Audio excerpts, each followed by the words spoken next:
Welcome to PulseNotes. This is our application, which is an AI scribe that transcribes doctor-patient conversations in real time and provides a summary for that conversation. As you can see here, I'll give you a breakdown of each part of the UI. Over here is the patient name. You can enter patient name, health card information if you'd like, or just leave it blank. So over here, I'll just add test for now.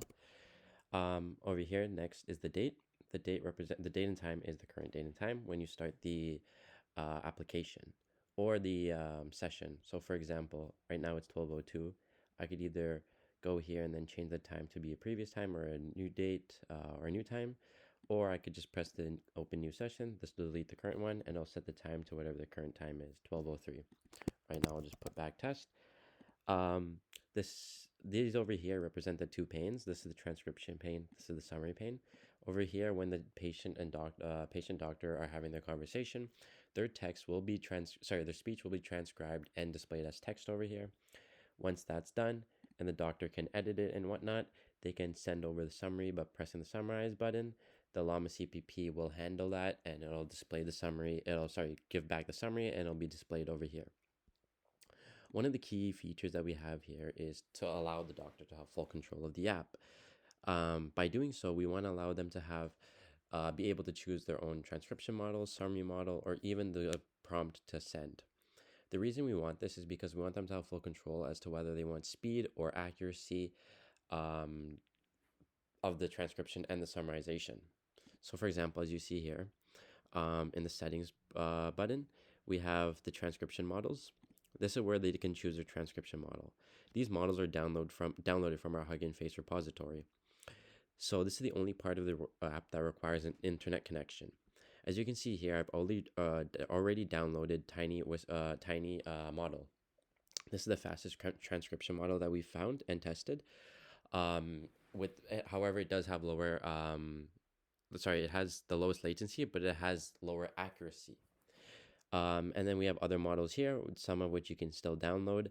And as you see here, some of them are blocked out. The reason they're blocked out is because there's not enough RAM in the current device to execute these models. So the reason we block these out is because we don't want the app to crash due to lots of page swapping. So we'd block them out so that the user cannot use them.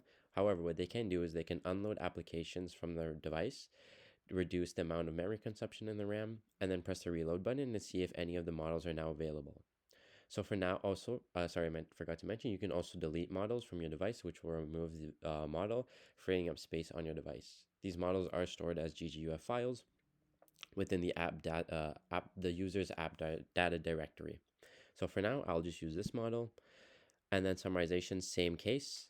We have two models in this case, which we've tested and thoroughly tested with different transcripts. For now, I will choose Llama 3.2, which is its general purpose language model for clinical summarization. And next, you can see here is the summarization prompt.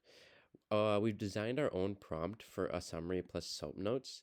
Obviously, the physician can define their own prompt as to how they're liking, and what type of format they might want. For example, we have the soap format. They can customize that, giving them full control. Next, I will play a video that's a simulation of a doctor-patient conversation and record that. You'll see the text displaying here, and then afterwards I will click the summarize button, which will generate a summary based on that. We'll start the video. Good morning, Mr. Johnson. How are you feeling today? Good morning, doctor.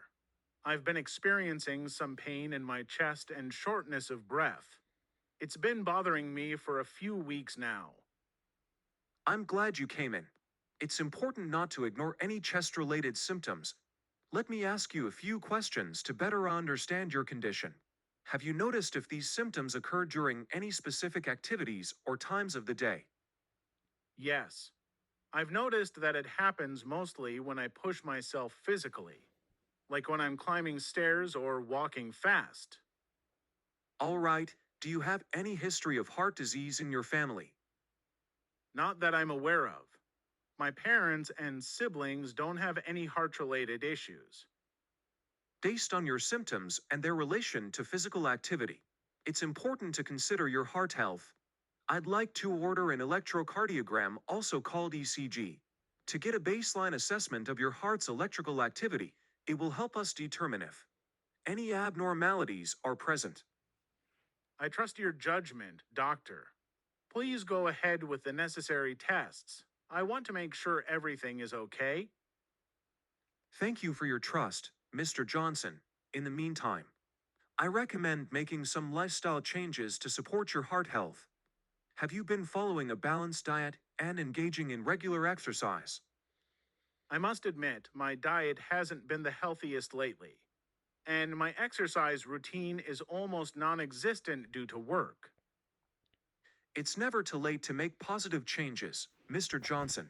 A heart-healthy diet with fruits, vegetables, whole grains, and lean proteins, along with regular physical activity, can significantly improve your heart's condition. It's also essential to manage stress and get enough sleep.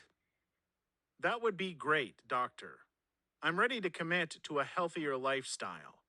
Are there any medications I should be taking or any other treatments we should consider? We'll wait for the ECG results before discussing specific medications, as they will depend on the findings, if necessary.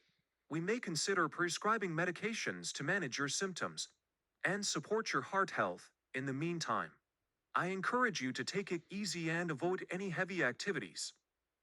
I appreciate your guidance, doctor. I'll be cautious and prioritize my health.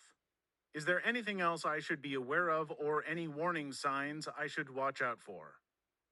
Some warning signs to watch out for include severe chest pain or pressure, pain radiating to your arms or jaw, and sudden shortness of breath even at rest. If you experience any of these symptoms, it's crucial to seek immediate medical attention. I'll keep a close eye on those symptoms and won't hesitate to reach out for help. Thank you for your time and expertise. You're welcome, Mr. Johnson. Remember, we're here to support you every step of the way. Let's focus on getting your test scheduled and making those positive lifestyle changes. We'll discuss the results and next steps once we have more information. Take care and feel better. Thank you, doctor. I appreciate your care and concern. I'll be in touch and follow your advice. Goodbye. Perfect. So as you can see, we've been able to transcribe the conversation, the simulated one from the video. After that, you can also edit, forgot to mention. You can edit, for example, there might be errors within the transcription. We can edit those. Let's look for a specific one. Let's say, for example, here, DC, an electrical cardiogram is not DC, it's ECG. And then you can make any edits. For example, here you can edit this to remove the period. You can do any type of edits. You can also delete stuff or add any information you like in the transcript to be included in the summary. So now I'll just click the summary button.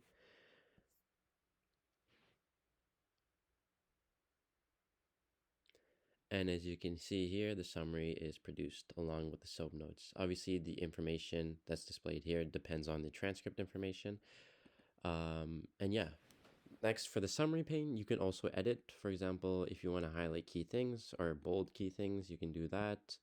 You can also italicize and underline information. And you can do that anywhere here. So for example, I might want to underline subjective. The parts of the soap note. So subjective, objective, assessment, and the plan. After that, we also have a feature that allows you to export. You can either export the summary in either Word or PDF format. A nice thing is that the formatting will remain the same. So if you bold or highlight or italicize, that will remain the same. I'll give you a quick example. So if I do PDF and I save it to desktop, and then I already have one there. Let me just replace it. And if I move this, if I go to summary now, as you can see here, the exact same thing is produced in this PDF. We have the summary and the soap notes bolded as over here, and we have the underlining of Mr. Johnson's subjective, objective, assessment, and plan.